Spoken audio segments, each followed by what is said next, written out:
warahmatullahi wabarakatuh. Waalaikumsalam warahmatullahi wabarakatuh. Alhamdulillah, Prof. Sukri has been joining our Zoom today. I would like to introduce myself to you, Prof. My name is Muawinatul Laili. As a moderator, will help you in conducting this discussion today. Okay. Before we start the presentation of Prof. Sukri Langputih slide, I would like to read all of the curriculum vitae about Prof. Dr. Sukri Langputih. Okay, the full name is Professor Dr. Sukri Langputih and is the Deputy Director for International Relations and Alumni. And now the citizenship of the Professor Dr. Sukri Langputih is in Thailand, and the ethnicity is Malay Chinese, and his address in Fatona University, number 138, Mu 3, Tambun Khautum, Ampuriarang, Changwat Patani, in Thailand. Apologies me if I have mistaken to read the address, sir. Yes. And the academic background, the Bachelor of Islamic Revealed Knowledge and Heritage, the second class upper honors, International Islamic University Malaysia, Kuala Lumpur, and Bachelor of Human Sciences in Political Science, first class honors, International Islamic University Malaysia, Kuala Lumpur, Malaysia, and PhD in International Relations, Jinan University, Guangzhou, People's Republic of China as the major. And the administrative experiences, Professor Dr. Sukri Langputih as the member of Yala Rajabat University's Council, Assistant to Director for Academic Affairs and Research, the Dean Faculty of Liberal Arts and Social Sciences, Yala Islamic University, and then Vice President of Southern Thailand Political Science and Public Administration Association, and also the Vice President of Southern Thailand University for Peace, and then National Hajj Committee of Thailand in 2011 and 2012. And he is also standing committee for House of Senate on Education and standing committee for House of Parliament of Islamic Affairs. And academic experiences, the visiting scholars at International Public and Management Administration in Malaysia, and academic fellows Center of Peace Studies and Conflict Management of Chulalongkorn University, and visiting professor at Southeast Asian Institute and Academy of Overseas Chinese Studies. And Professor Dr. Sukri Langputih also have many awards here, and one of them is one of the five most influential Muslim in the world 2009 by the Prize Walid bin Talal Center for Muslim Christian Understanding, Georgetown University. And then the second is Muslim Youth Ambassador of Peace International, appointed by Jamia Singapore and ISEISCO in 2016. Okay, and then subject thought that has been conducted by Professor Sukri Langputih are Islamic political thoughts, and the second is political psychology, and the last is international relation theory. I think it's very interesting experiences that are fulfilled by our keynote speaker today. He is Professor Dr. Sukri Langputih. I invite you to give the presentation and to share the slide, to give a lot of knowledge about the halal industry and also focus in economic. That's all for the curriculum vitae of Professor Dr. Sukri Langputih. I invite you, and now I give the time to Professor Dr. Sukri Langputih to present the slide. Thank you. The time is yours. Yes, thank you very much, Ibu Moderator. Anyway, do you hear me? The participants, do you hear me, Bu? Yeah, yes, sir. We can hear your voice clearly, sir. Alhamdulillah. So I saw from the screen, this is 355 participants, maybe not only from Malaysia, from Indonesia, but maybe some at least 2-3 countries. So I will try to make it international conference like you try to be, you intend to be. So I will, in my discussion, I'll try to use English, as the Madam Moderator has started with English introduction to my profile. Then I will try also to speak some Indonesian or try to explain in Bahasa as well, just to show that we in Thailand, we also learn Bahasa. We also able to speak Bahasa as well. Since Bahasa, and we call it in Thailand is Malayu, means Bahasa Indonesia and Bahasa Malaysia, Bahasa Brunei. My university is the first university to introduce Indonesian language as a concentration under the departments of Bahasa Melayu. So we try to empower, memertabatkan bahasa in our country as well.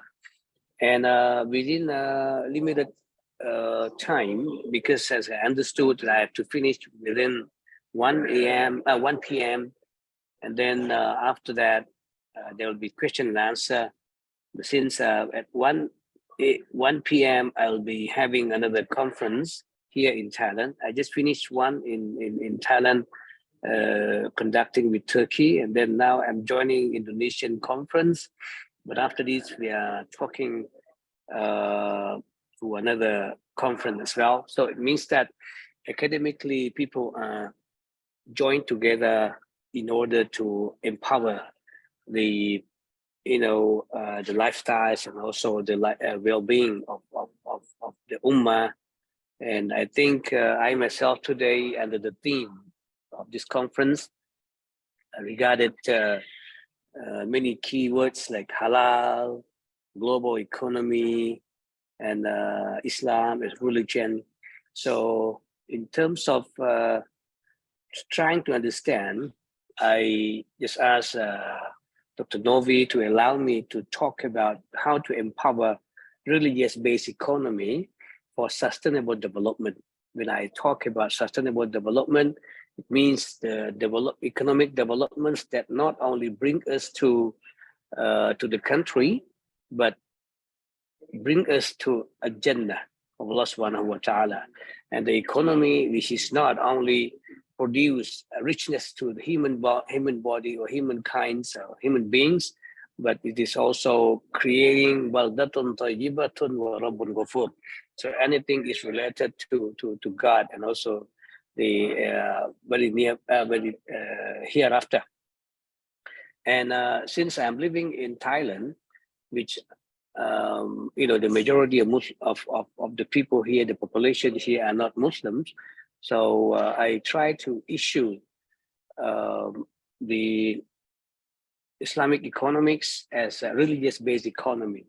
So when non-Muslims or our Buddhist friends is listening to that, or Christian friend listening to that, they'll feel that, okay, we are promoting not only our own religious economy, that is Islam or Islamic economics, but we are also trying to encourage our friends who are Christians, who are Buddhists, who are Hindus to come and talk about a religious-based economy. Because I believe that when we are talking about religious economy, it means that we are trying to bring ethics. We are trying to bring ethics into economic development, and that will be sustainable, inshallah. So please share my slides on behalf of me, because I got problem with my Dr. Novi, please, the organizer, please share the slide, please. Yeah, sure. Yes, sir, we can help it. Okay. I send the slide to the organizer, and then inshallah, we try to understand my slides together. Yeah, would you please send the file to me, sir? I haven't found one. I think I sent it to you already. Okay, wait. No, not yet. Okay, we will check it, sir. While waiting for the slide is presenting in our screen, maybe I would like to have a small talk with you, sir, including this kind of the seminar. Maybe Professor can speak in Bahasa Melayu also, Malay, and then you can speak also in Bahasa Indonesia, maybe in English, because all of the participants is a different department, from different department of our students. So it can be the language in compilation like that. So Okay. thank I will you. do. I will do. Don't worry. But just give me some time. I'm sending. Yeah, sure. I'm Yes, so sir. sorry because I thought that I have been sending to you already. No, sir. Sorry. It's Wait. okay, sir. We are waiting.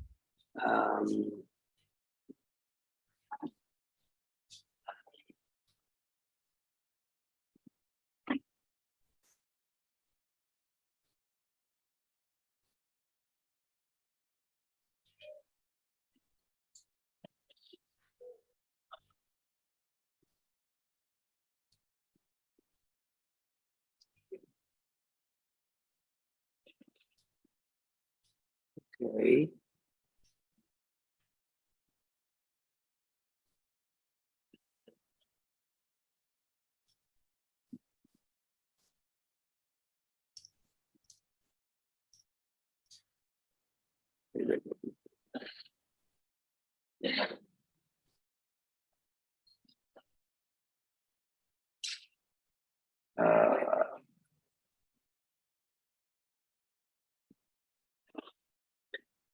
Is it already sent it?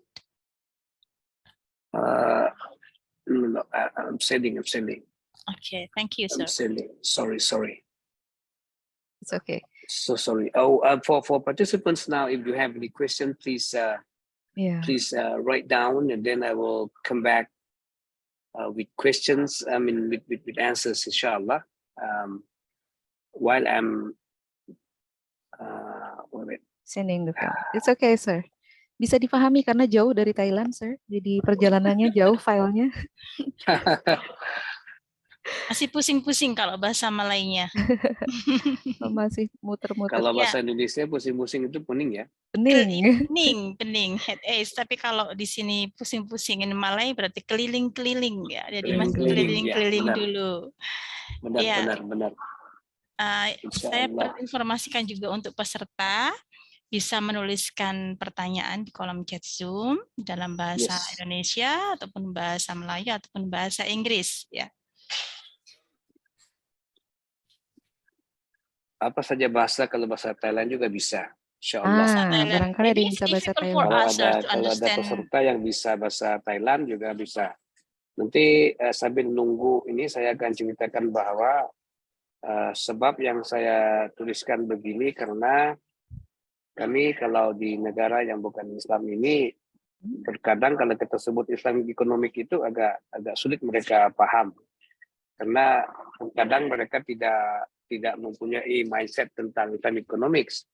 Teman-teman yang beragama Buddha itu pernah menanya saya apakah itu agama juga ada pembicaraan tentang ekonomi juga ya. Jadi berarti mindset mereka dan kita juga beda. Okay, Bu, I have sent you the slide. We are processing, sir. Okay. Processing to present in screen. Okay. So in this case, maybe this is one of the remarks of our participants when we are talking about Islamic economics to the global village. Sometimes to make it easy and understood by our counterparts, our friends who are not Muslim, sometimes the word Islamic may not be understood as integrated a concept of Islam, but to some people, they believe that religion is religion, economics is economic, politics is politics. Yeah. So but when we are talking about the integrative Islam, so it's good for us to explain to them, okay, thank you, I got it now. And I hope that all participants bisa melihat ya. Sudah dengan jelas bisa dilihat. Okay, terima kasih. Okay, please go to the first slide. Yes, ini penting sekali ini basmalah. Karena when we're talking about Islamic economics, we're talking about halal. So the way that we are trying to make sure that we are doing on something halal, we should say Bismillah. Jadi karena ayam yang disembelih dengan tidak ada basmalahnya itu kita tidak bisa makan kan. Jadi sapi yang disembelih karena bukan karena Tuhannya, karena the owner of their lives, so we are not able to eat. So Bismillah is very important. So we are talking about halal economy, we are talking about Islamic economics, so Bismillah is very important. And not only that, spiritually, when we are talking about the role of Bismillah is very important. Because when we say Bismillah, I mean we refer to Allah, we refer to God. So we don't mind whether we are successful or not in this world, but at least next world we will be successful in Jannah, inshallah. Next, please. Okay, here you can see a few languages. Assalamualaikum warahmatullahi wabarakatuh. هذه اللغة لغة عربية، هذه لغة جنة، لغة حلال، وإن شاء الله هذه اللغة أيضا لغة مستقبلنا في الجنة إن شاء الله. Dengan ini bahasa ini, insya Allah menunjukkan bahwa kita mempunyai umat Islam. We do have a Muslim population in the world now, at least 1.7 billions. So these 1.7 billions are the populations who are waiting for halal food, who are waiting for halal products, who are waiting for halal economy. It means that the market is very, very promising. The market for halal products or halal tourism or halal things are very, very high, by showing that Assalamualaikum, we Muslim in Thailand, even though we are minority, we are also Assalamualaikum. When I say salam to you, you will say to us Assalamualaikum as well. Dan juga untuk jadikan international conference, saya gunakan bahasa Thailand ya,ขอความสันติจงมีแด่ทุกท่านนะครับแล้วก็ขอบคุณทางมหาวิทยาลัยNU นะครับที่Nahdlatul Ulamaนะครับที่ให้โอกาสผมมาร่วมกิจกรรมในวันนี้. Ini sudah jadi bahasa antarabangsa ini, bahasa Thailand. Dan peace be upon you, ini juga salam. Dan terakhir itu adalah selamat ke atas Anda, itu bahasa Melayu. Jadi berarti we in Thailand, even though we are not Muslim country, but we are utilizing for languages. In my campus, in my university, we are using for languages in our teaching, to our medium of instruction for languages. As I told you that Bahasa is also one of the medium of instruction for students of some programs. Next, please. Yeah. So in order to go further with how to empower, so I start with our heart. We have to change our heart first. So we have to think about halal economy is a bright future economy. We have to be able to stand with the world. We have to be able to bring good things to the people, to the population, not only Muslim Ummah, but also for everyone. So Rahmatul Alameen is our aim in working on halal economy or halal global episodes. Okay, next please. And then and this one is how to start with the heart, and then we have to change our head. Means that I use fish here. Fish, when it is in the water, it can turn to 360 degrees. So it means that in the future, in order to work on halal issues or halal economy or halal enterprise, we are not only heading only one heading, only 1 degree. We can just move here and there, and halal is not only one kind of things that we do, only halal and not something else, but halal covers in many areas of expertise of people and disciplines. Inshallah, please. Next, please. So we have to change our head. And then the next one is we have to change our hands. What I mean hand here is, the skills.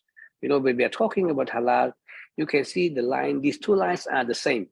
But when we close our mindset, like the second line, so everything will be no. Bisa kita buat ini, tidak bisa. Bisa buat ini, tidak bisa. Jadi line-nya sama, ini garisan ini panjangnya sama, tapi oleh karena mindset itu beda. Jadi orang yang di atas itu, mereka ini bisa insyaAllah, tapi naam insyaAllah, bismillah, lakin jadi illa itu yang pentingnya kita coba dulu gitu.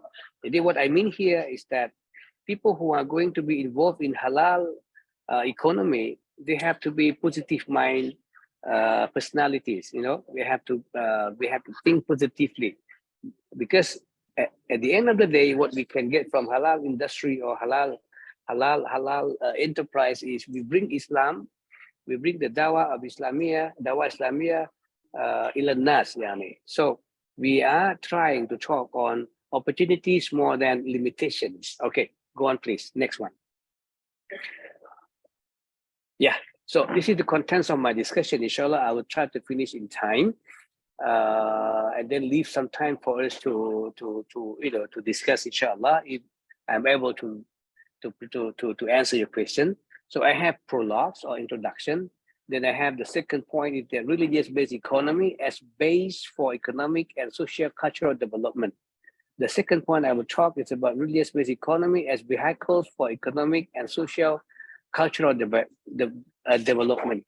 Ya. Yang ketiganya kita bicara tentang apakah challenges dan apakah opportunities. Yang beda di antara Islamic economy ataupun religious-based economy itu adalah sebagai basis for economic and social cultural development yang pertama.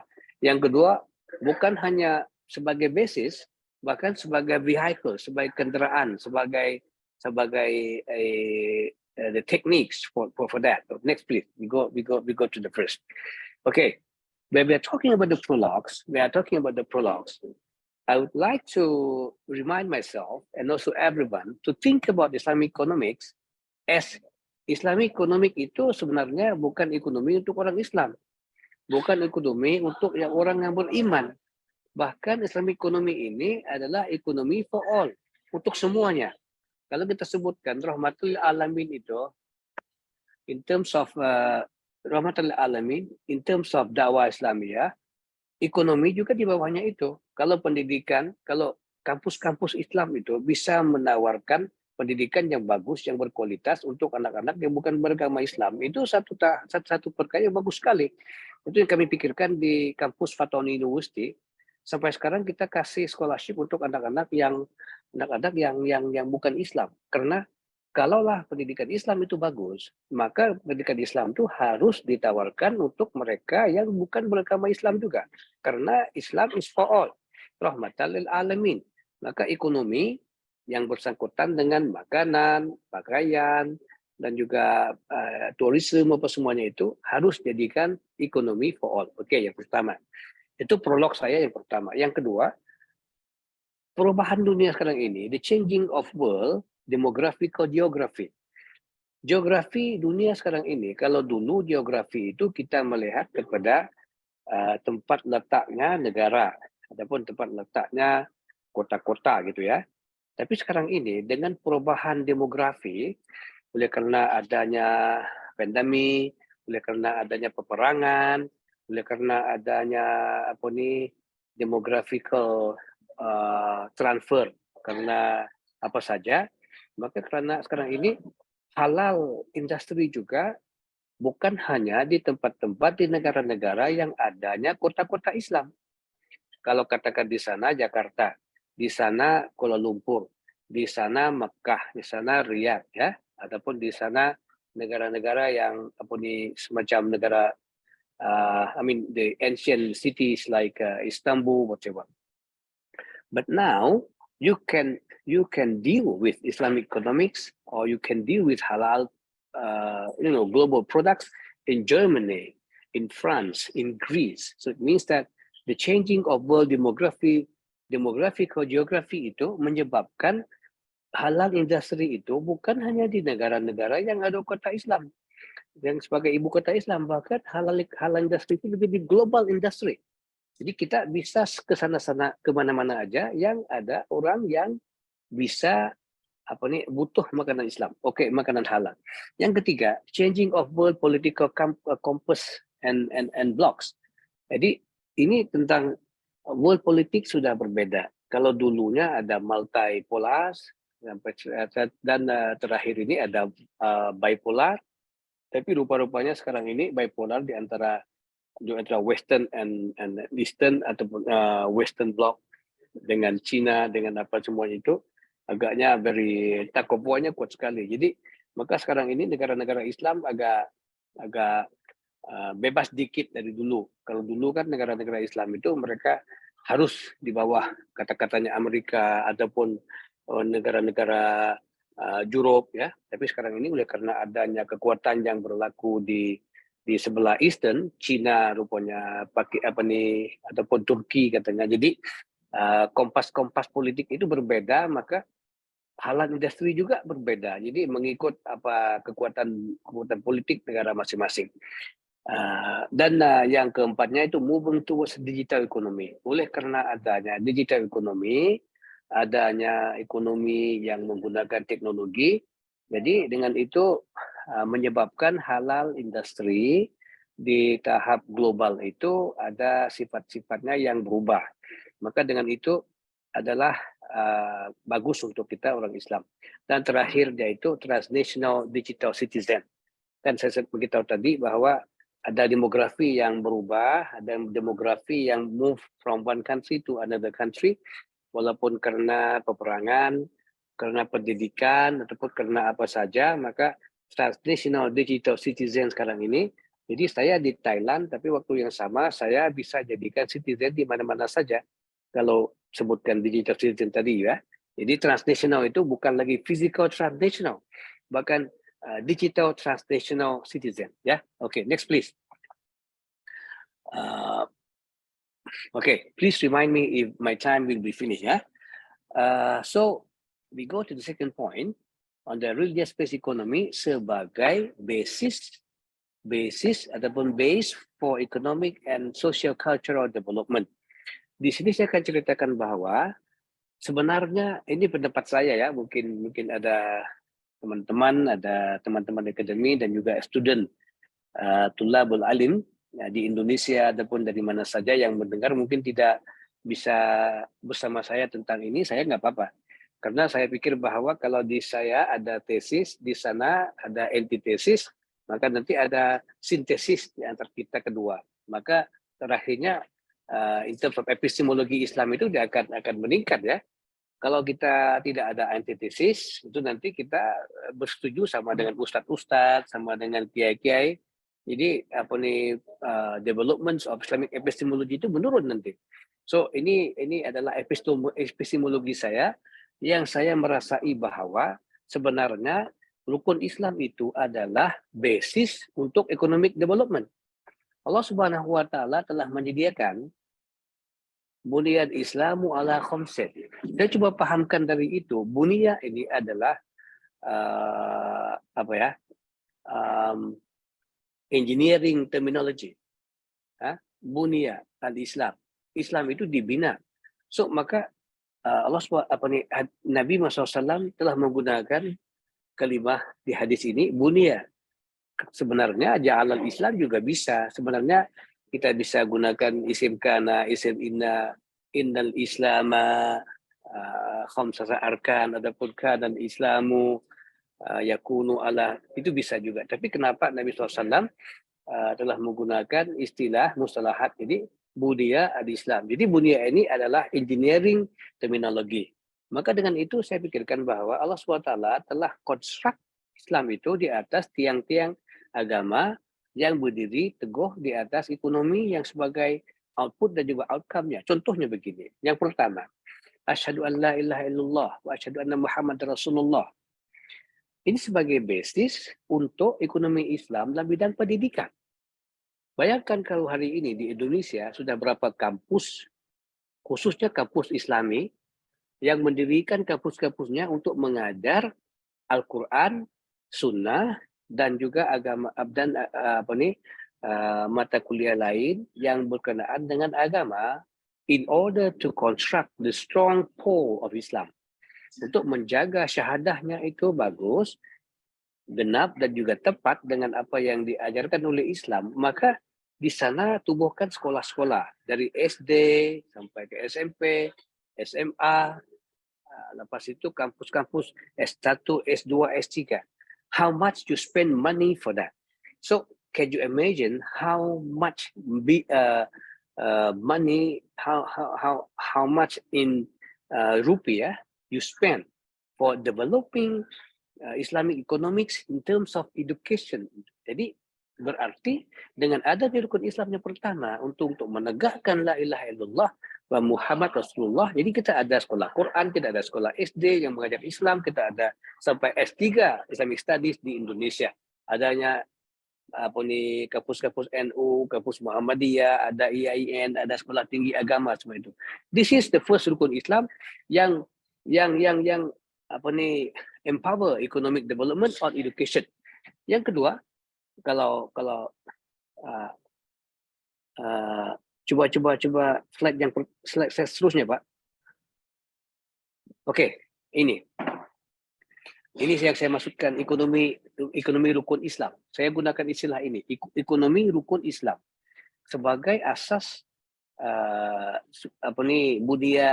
budian Islam itu. Syahadatain ini menyebabkan educational economy, ya. So this is to make it understood easily. Kalau sholat lagi, I go faster because our time is limited. I go faster.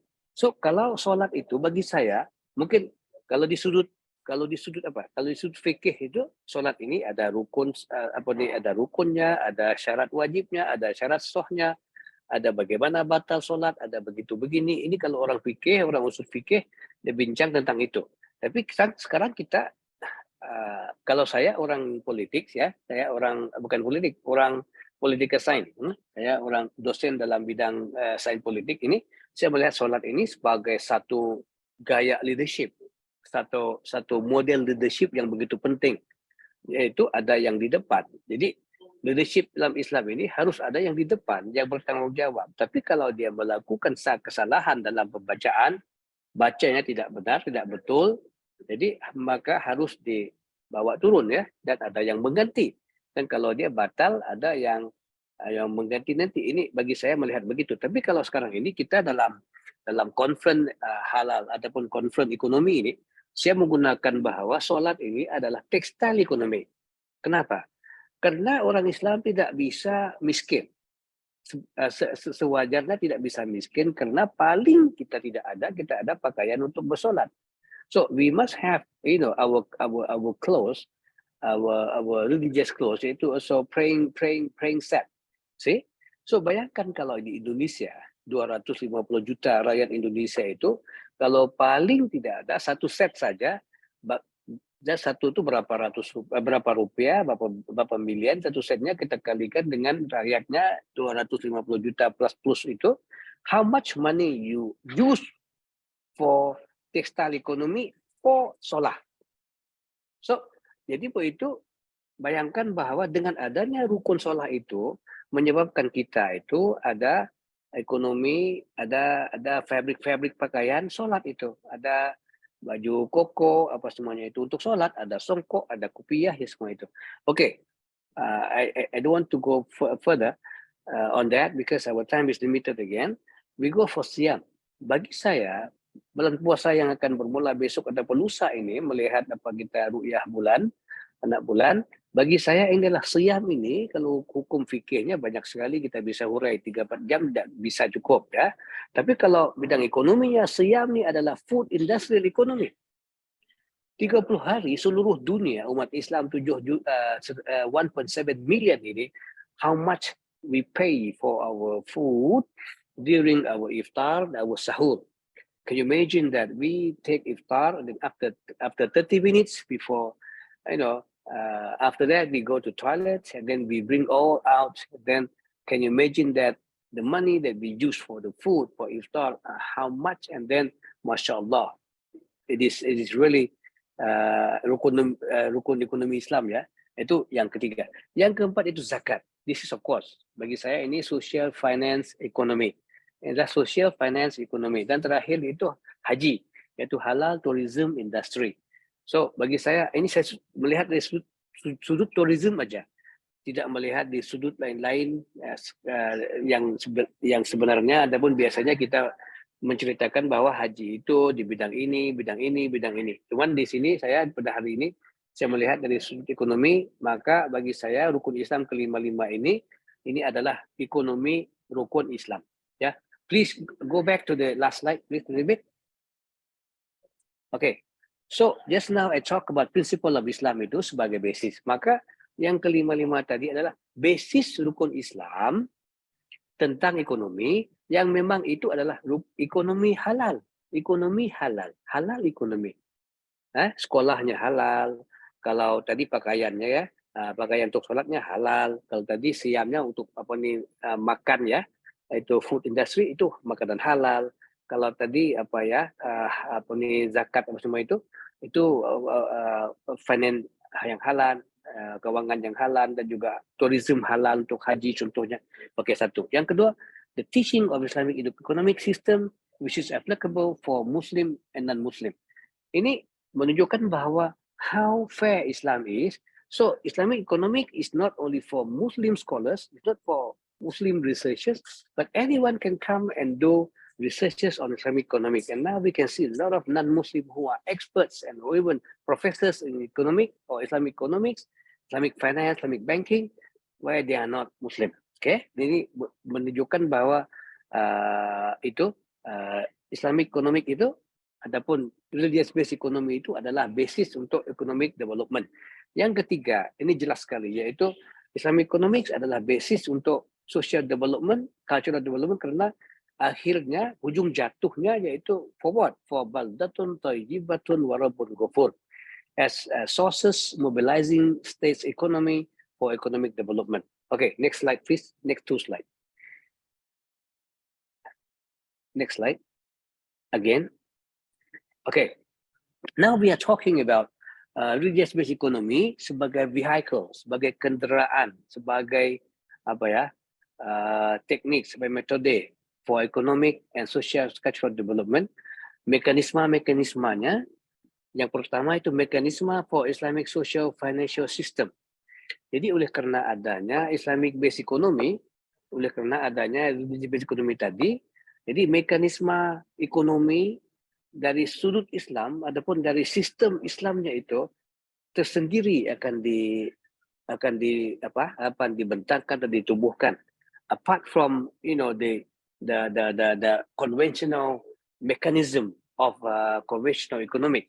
So the mechanism of Islamic social financial system yang halal dari riba, halal dari apa yang tidak keadilan, tidak ada keadilan itu akan dihapuskan. Maka Islamic economic or the mechanism that we are going to establish is the economic which is halal from those kind of thing, riba or whatever. Okay. Yang kedua, mechanism for halal neutral national market. Oleh kerana tadi kita sebutkan bahawa bulan puasa ini adalah nutritional market, adalah food industry. Maka dengan itu, tadi prinsipalnya untuk jadikan pasar untuk makanan dalam bulan puasa, tapi mekanisme itu adalah sebenarnya menubuhkan halal market, halal nutrition market ya. Yang ketiga yaitu halal hospitality market.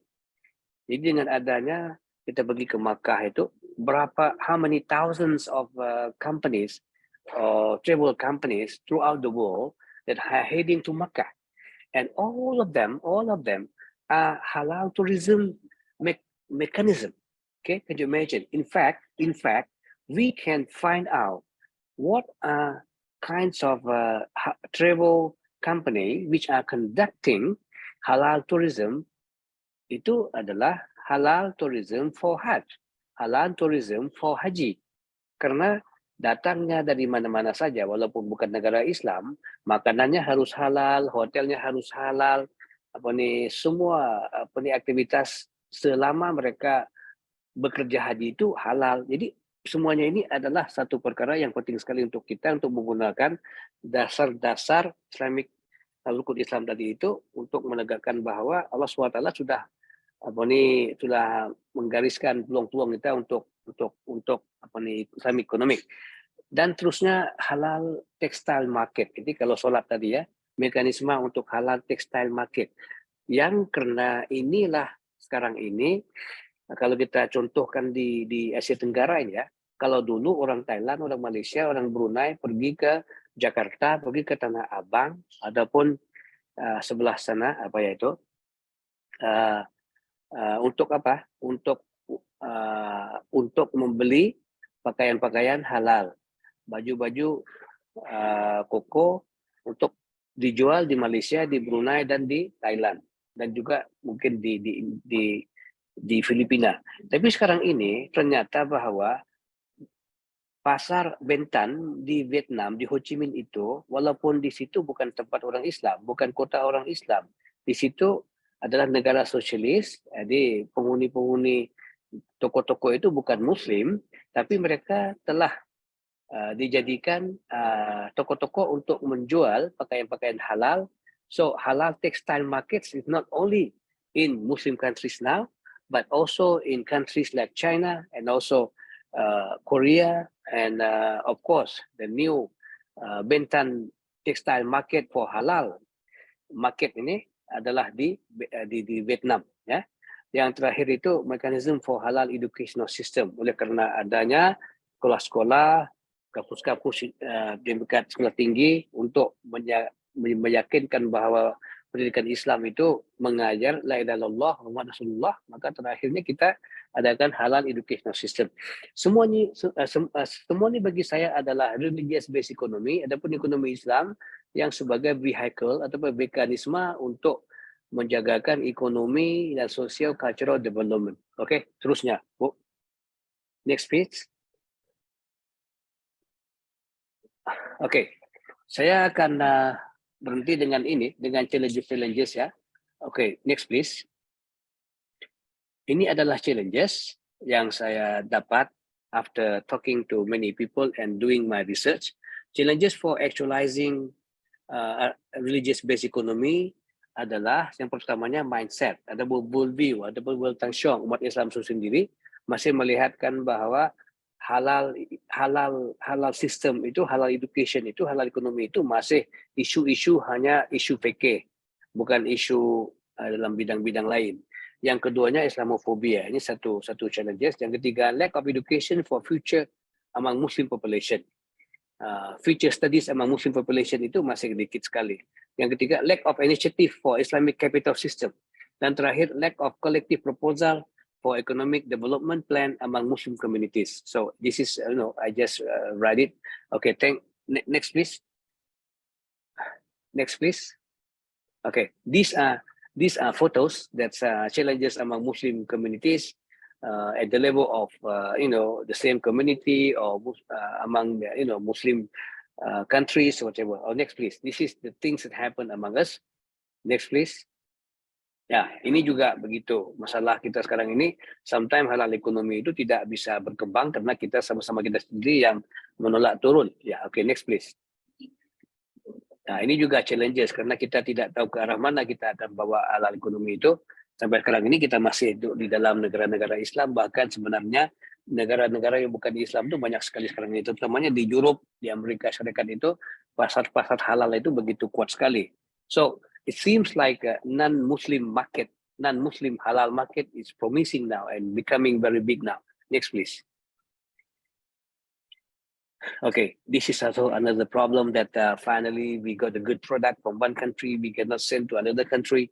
And sometimes we got good, technology for halal tourism or halal industry in whatever area disciplines that we cannot, we cannot share or we cannot send or we not transfer to another one because of this kind of problem. Next, please.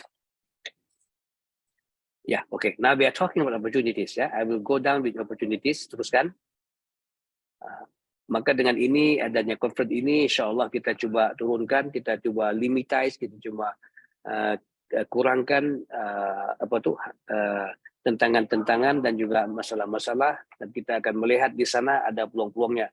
Ada teman-teman kita, ada guru kita yang bersungguh dalam bidang ini. Next please. Dan akhir insya Allah kita akan bersama-sama menolak peluang-peluang dalam bidang halal begini insya Allah bismillah.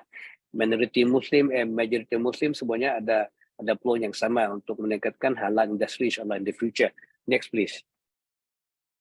Okay, so at the end of the day kita yakin bahwa semua negara akan menggunakan kekuatan yang beda. Kami di negara bukan Islam, negara minoritas, mungkin juga ada kekuatan dari sisi kami untuk menegakkan makanan-makanan halal. Itulah sebutkan tadi, rukun Islam, walaupun kami bukan negara Islam, kita juga harus mengikut rukun Islam. Maka dengan itu kalau kita gunakan halal industri itu mengikut landasan rukun Islam, walaupun batasan negara-negara Islam dan bukan Islam itu akan tidak lagi jadi masalah bagi kita.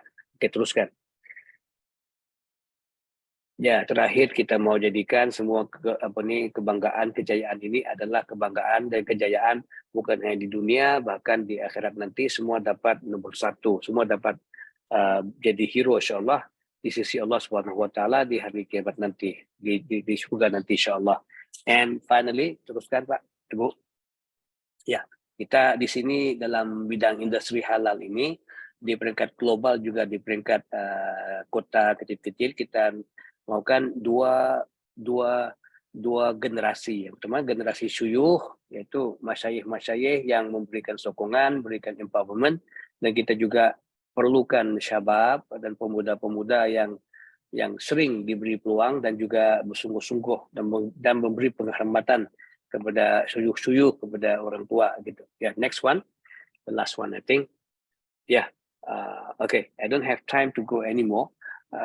Walaupun saya sebenarnya ada strategi, yaitu strategi SON, kita harus meneruskan dalam bidang halal industri ini dengan 3 development. Yang pertamanya self development, itu di peringkat pribadi. Yang kedua kita organizational development di peringkat organisasi kita sendiri.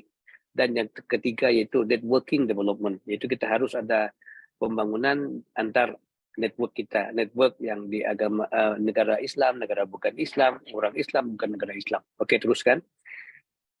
Ya, kalau tadi disebutkan self development itu bagi saya adalah head itu adalah cognitive development. Apakah ilmu-ilmu yang diperlukan tentang halal begitu, ataupun tentang produk gitu. Dan yang kedua yaitu hand, yaitu skill development. Apakah skill yang kita perlukan, bahasa ataupun skill dalam bidang connecting people atau semuanya itu. Dan heart ini adalah spiritual development harus juga, karena kita menggunakan halal industri ini, halal development ini karena untuk menuju ke surga, maka ini harus ada heart punya development, yaitu spiritual development. Teruskan, going to finish soon. Dan organizational development bagi saya itu biasanya kita umat Islam ini ataupun negara mana-mana kita develop, pyramid model. Jadi terakhirnya kita ada leadership yang ujungnya begitu. Dan insya Allah saya sekarang ini coba mempromosikan Ka'bah model of leadership. Jadi Ka'bah model ini ada tiangnya 4 tiang. Jadi kita harus jadikan model leadership itu bukan satu yang dilihat, bahkan berempat itu akan dilihat. Maka ini bisa kalau kita melihat bahwa cara Nabi SAW tubuhkan Madinah itu, membinakan Madinah itu, ada Abu Bakar sebagai orang tua yang baik hatinya, Umar orang yang gagah, yang kukuh, dan Utsman orang yang pandai cari duitnya, dan Ali karamallahu wajah orang yang berada ilmu. Jadi berempat itu adalah tokoh-tokoh yang beda. Jadi dengan itu inilah Ka'bah model bagi saya untuk menjadikan halal industri itu kuat. Kita harus ada Ka'bah model of halal industry. Dan teruskan the last one, yaitu N ini networking ya. Networking kita harus jadikan networking insider, orang dalam yang ada di dalam, Indonesia yang Indonesian, inside outsider, orang Indonesia yang ada di luar, outside insider, orang dari negara asing yang kerja di Indonesia dan yang ada di Indonesia, yang terakhir orang outsiders. Semuanya ini adalah mekanisme untuk jadikan networking development itu ada kekuatan. Yang terakhir ini output.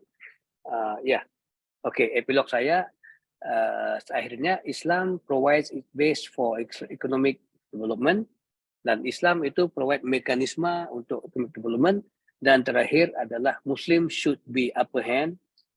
Kita harus jadi yadul ulya in economic development in Thailand. Ini adalah negara saya yang saya akan cobakan jadi halal industry ataupun religious-based economy itu sebagai pilihan untuk rakyat Islam dan juga bukan Islam. Itu saja saya ingin ceritakan kepada kita di sini dengan waktu yang terhad ini ya. Terima kasih Bu. Kalau ada soalan nanti silakan. Ya, terima kasih disampaikan. Thank you so much for delivering the presentation and the materials. Dan sekarang akan masuk pada sesi Q&A atau tanya jawab. Di sini sudah ada satu pertanyaan yang sudah ditulis di kolom pertanyaan. Bisa saya mulai? Ini pertanyaan dari Muhammad Nur Yasin dari Fakultas Agama Islam, Prof. Ya, silakan. Prodi PGMI Jabon. Pertanyaannya adalah, apakah persyaratan pengajuan makanan halal di Thailand sama sulitnya seperti di Indonesia? Dikarenakan Thailand penduduknya bukan mayoritas Muslim, begitu. Oke. It can Saya be easy coba to jawab ya. understand Ya, in oke, bahasa I Indonesia. understand. I understand. Oke. I understand. Sebenarnya saya ingin ceritakan, tapi dengan waktu yang itu tidak bisa, yaitu saya mempunyai kakek-kakek saya sebelah ibu dari Indonesia. Saya keturunan Jawa. Oh, berarti Javanese. Orang Jawa berarti. Tapi kami tidak tahu bahwa bila mereka hijrah ke Thailand itu, karena itu adalah cerita last 200 years when they migrated from island Japanese island to Malaysia and to Thailand because of they were pelarian perang waktu itu. Jadi warrior of Japanese warrior yang mungkin kalah perang di waktu itu dengan siapa saja nggak tahu. Jadi maka tapi kami masih diceritakan bahwa kami anak Jawa. Okay, maka that's why I try to speak in Javanese. I mean not Javanese, Indonesian. I cannot speak Ono Coroko anymore. Okay. Silakan. Saya ceritakan untuk teman-teman yang di Fakultas Islamic Studies ataupun apa saja di Thailand ini, kita ada satu kampus, the biggest and the oldest and the top university in Thailand, yaitu Chulalongkorn University. Chulalongkorn University ini ada satu pusat, yaitu pusat studi halal, yang mana direkturnya itu adalah namanya Profesor Dr. Vinay Dahlan. Profesor Dr. Vinay Dahlan ini, beliau adalah cucu kepada Kiai Ahmad Dahlan dari Indonesia, pengasas Muhammadiyah. Beliau adalah cucu kepada Kiai Ahmad Dahlan. Beliau sekarang ini sebagai citizen of Thailand, rakyat Thailand, berada di Thailand, di Bangkok. Tapi alhamdulillah beliau adalah pakar dalam bidang halal. Kalau search nama beliau, search engine mana-mana kita akan ketemu beliau. Profesor Dr. Vinay Dahlan. Sayangnya beliau tidak bisa berbahasa Indonesia lagi. Cuman beliau masih bisa pakai batik gitu. So, apa peran pusat studi halal ini adalah mereka yang jadikan studi tentang scientific lab for halal products in Thailand. Apakah produk ini ada kandungan babi? Kalau tidak ada babi, apakah ini? Jadi peranan lab ini begitu penting sekali di Thailand saat ini. So when we are talking about halal industry in Thailand, we have channels-nya begini, Bu. Kalau untuk mendapatkan certification halal, kita ada dua organisasi. Yang pertamanya organisasi di peringkat provinsi atau wilayah, itu adalah Majelis Agama Islam di wilayah masing-masing ataupun di provinsi masing-masing. Yang di sana ada yang dipertua Majelis Agama Islam yang terdiri dari imam-imam yang memilihnya, dan terakhirnya organisasi ini bisa mencopkan halal kalau produk-produk itu adalah produk tempatan, produk lokal. Ya, so karena mereka juga mau jadikan empowerment of halal local products, maka the authorization is given to Majelis Agama Islam di peringkat wilayah. Oke. Dan yang kedua, ini dalam kantor lah, ini miram. Oke. Yang kedua, sorry. Jadi di Thailand sekarang ini kita ada 77 provinsi. Ya. 77 provinsi. Kita ada Majelis Agama Islam setakat ini di 40 provinsi. Syarat-syarat untuk menjadikan Majelis Agama Islam itu adalah di provinsi itu ataupun di wilayah itu harus mempunyai 3 masjid. Kalau ada masjid yang berdaftar di provinsi itu sampai 3, maka provinsi itu bisa minta kebenaran dari pihak gubernur untuk tubuhkan satu organisasi namanya Majelis Agama Islam Provinsi ataupun wilayah. Ya, jadi setakat ini sudah 40 provinsi yang bisa tubuhkan organisasi ini. Maka 40 ini adalah provinsi yang bisa tubuhkan lajnah halal. Lajnah Halal, ya, Lajnah Halal di bawah provinsi itu. Maka aplikasi halal, application for halal certification itu harus dibuat oleh local product itu di Majelis Agama Islam ini, dan Lajnah Halal akan membawakan ini kepada meeting-meetingnya, ikut proses-prosesnya, mengikut caranya kurang lebih Malaysia Indonesia itu aja. Harus ada itu, ada ini, harus dapat 134 itu detailnya tidak beda di antara satu sama lain. Cuman bidang kuasanya siapa yang berkuasa terakhirnya. Jadi kalau local product sebutkan saya tadi, ataupun foreign company datangnya untuk jadikan foreign local product di satu provinsi, bisa memohon begitu. Yang kedua, certification halal produk ini yang dikeluarkan oleh pejabat ataupun Office of Syekhul Islam. Syekhul Islam adalah orang yang dilantik oleh raja sebagai penasehat raja dan sebagai wakil kepada orang Islam seluruh negara Thailand. Beliau sebagai pimpinan Muslim yang tertinggi gitu. Jadi office beliau akan menandatangani ini, tapi dengan kuasa beliau diserahkan kepada satu majelis lagi, yaitu National Committee of KICOT, Committee of Islamic Council of Islamic Committee of Thailand, Council of Islamic Committee of Thailand, yang mana Syekhul Islam itu sebagai chairman dan sekjennya itu sebagai orang yang menguatkuasakan. Maka produk-produk halal di peringkat negara ataupun biasanya yang agak mega project itu ataupun yang consumption-nya tinggi itu, kalau customer-nya seluruh negara ataupun biasanya untuk diekspor untuk luar negara, biasanya mereka dapatkan certification di peringkat nasional dari KICOT, dari Council of Islamic Committee of Thailand. Nah, itu Bu, ini cara-caranya. Jadi kalaulah di sana nanti telah submission of the application of certification, then seems that we have to go for the lab or the halal lab.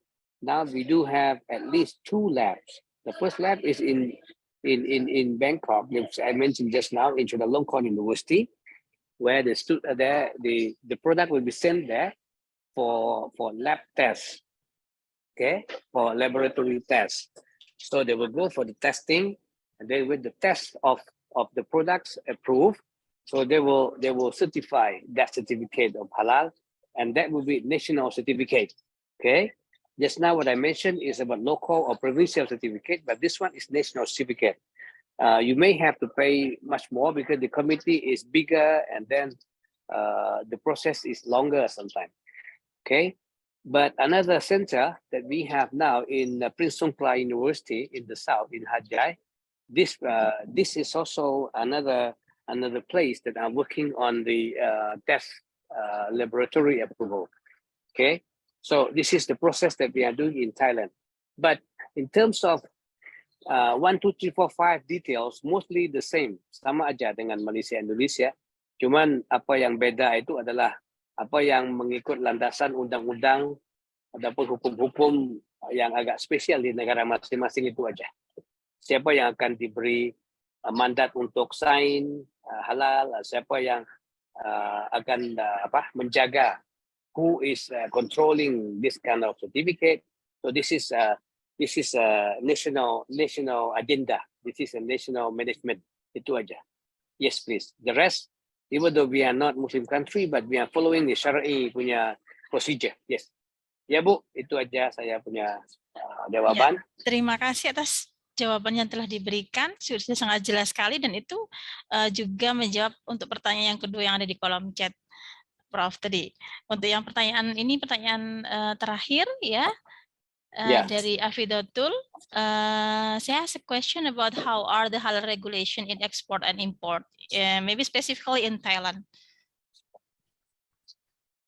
For export and import, what do you mean by the regulation that was conducted in Thailand to make sure that is halal or not? to be like that. Okay. There are two things there: export and import. Okay, when it is our product from Thailand, which are certified halal by national, especially by national level, because normally when we are trying to export overseas, we try to the owners, the entrepreneur themselves, we try to get the halal certification at national level, and it means that when the certificate was approved at this level, means done at our country, then this product will be ready to be sent to a country where accept our certificates. Okay, Bu, ya? Because there are MOUs like Thailand and Australia, Thailand and Saudi Arabia, Thailand and Qatar, Thailand and Emirates. So once they see the halal certificate from the Office of Sheikhul Islam or from KICOT, with all those documents sent to them, so they don't need any more declarations at the hujung jalan sana. So sometimes they don't need any more certification, because sometimes they found that the system in Thailand is more strict, or even strict than Arab countries in some cases, especially in terms of the lab using of labs, laboratory, apa semua itu. Karena pengalaman kita, experiences kita di negara yang bukan Islam ini, kita banyak skills dalam bidang testing babi, testing makanan-makanan yang tidak halal. Tapi karena negara Arab itu biasanya mereka mayoritasnya semua halal kan, mayoritasnya Muslim, jadi mereka pengalaman mereka, expertise mereka dalam how to detect non halal itu mereka kurang dari kita. Dengan itu mereka menganggap bahwa skills dan juga expertise bagi saintis halal di Thailand itu lebih hebat dari saintis di negara Muslim, terutamanya negara Muslim yang populasinya 90%, 80%. Bayangkan kalau Kuwait ini, bayangkan kalau Emirates, kalau macam Saudi Arabia gini. Tapi kalau tempat kita ini, hari-hari saintis kita ketemu dengan produk-produk yang ada babi, apa semuanya itu kan, yang ada kalau bukan babi mungkin ada tisu-tisu yang lain semuanya itu. So this kind of country do accept our standard. So that's why once they saw the halal certificate from Thailand, they said, okay, go, pass. Okay. But for countries that we don't have MOU yet, we don't have the people who import our products to their country, they have to go the process again to be accepted and get another halal product. Macam begitu juga lah kalau halal produk dari certificate dari Malaysia come to Thailand, kami harus beli aja. Tapi kalau produk dari Malaysia itu mau dapat certificate dari Thailand juga bisa, tapi itu membutuhkan waktu, membutuhkan keuangan, semua. Tapi kalau sudah dapat dari Yakim masuk ke Thailand itu, orang Thailand, saya termasuknya, saya berani beli dan makan langsung. Ya, begitu juga kalau Indonesia masuk ke Thailand, kalau ini adalah sertifikat dari satu body, satu organisasi yang diiktiraf oleh pihak pemerintah, saya harus makan aja sama keluarga saya. Cuman kalau saya mau jual ke orang lain dan mereka pingin produk itu didapatkan halal dari Thailand, jadi kita harus, itu kan kena, itu customer oriented. Contohnya saya mau bawa masukkan macam bedak-bedak ini dari Indonesia itu gitu. Kosmetik Wardah. Ya, saya bawa Wardah ke Thailand karena istri saya suka pakai dan agak sesuai ya, karena ini adalah ini. Tapi untuk dapatkan halal Thailand itu prosesnya begitu panjang sekali, dan kalau buy produk itu agak mahal juga untuk menjalankan. Maka kalau produk yang kecil-kecilan itu kalau dijadikan proses itu semua selesai, jadi harus butuh waktunya mungkin 2-3 tahun ya. Jadi produk itu sudah outdated kan, dan Wardah kan cepat sekali 1-2 tahun kita ada produk baru ya. Saya harus bawa produk baru itu dapat lagi sertifikat gitu Bu. Maka dengan itu saya tanya aja kalau siapa yang mau pakai dan bersedia untuk pakainya karena adanya sertifikat halal di Indonesia cukup. Jadi so I just talk to karantin cukai aja. So this is the practice ya. Jadi soalannya tentang praktis bagaimana.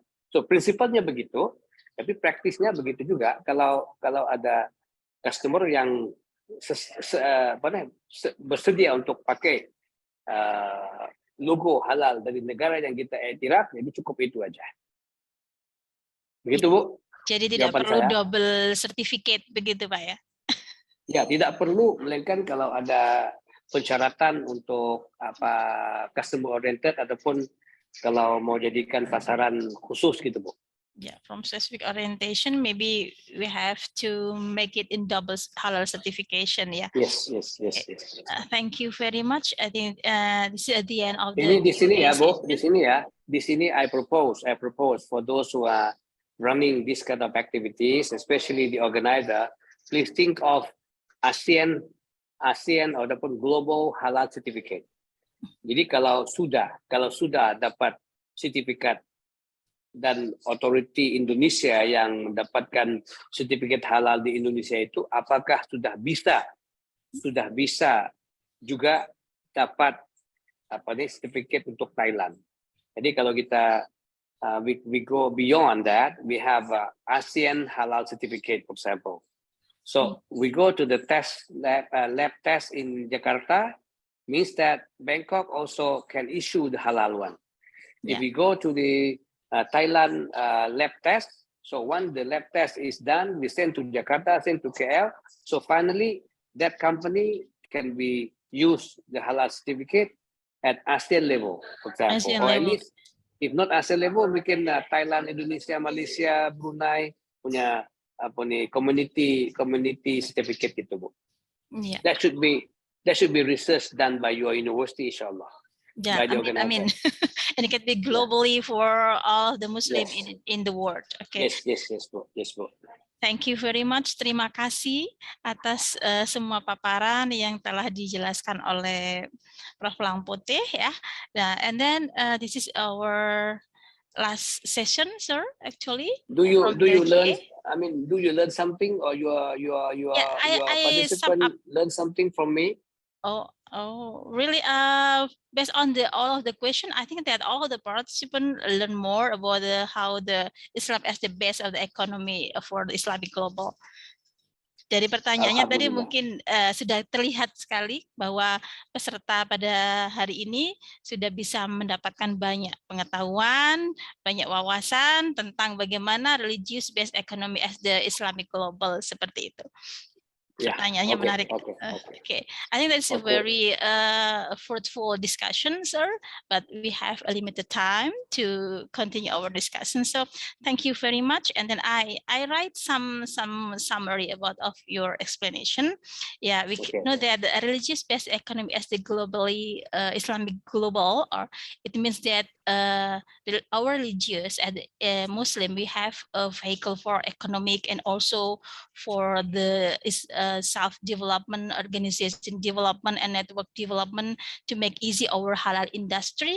And then we have to know about there are many kind of the Islamic education that make our economic is more increase, and then make it easy to get the halal certification in the world. That's all my summary of all of the education today.